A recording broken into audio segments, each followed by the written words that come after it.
প্রচার কেন?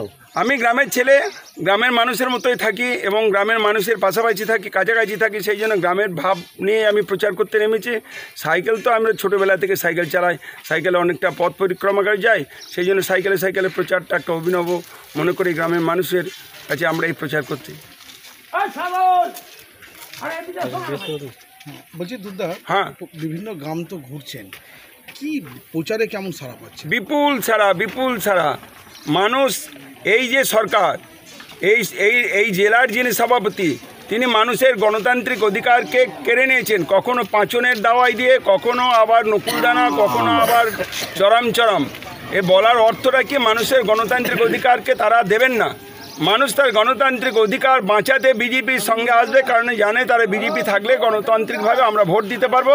আমাদের মনোনীত প্রার্থীকে, আমরা যাকে ভালোবাসি তেমন কোনো একজন জননেতাকে তারা বিশ্বাস করেন, এমন জননেতাকে তারা ভোট দিয়ে তাদের পাশে পাবেন, কাছে পাবেন, এই বিশ্বাস নিয়ে এবারে মানুষ বিপুল সাড়া দিচ্ছে।